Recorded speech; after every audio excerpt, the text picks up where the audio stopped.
యేసు రక్తమే నీ పాపానికి మందు, కడగబడిన వారికి గొర్రెపిల్ల విందు. నిజమే ప్రియులారా, పాపం వల్ల వచ్చే జీతము మరణము.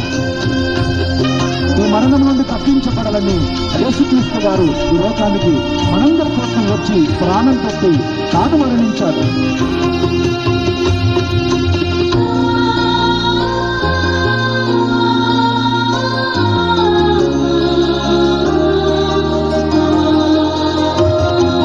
పాపులకు చోటు లేదు పరలోకమునందు, అందుకే మార్పు చెందు మరణానికి ముందు.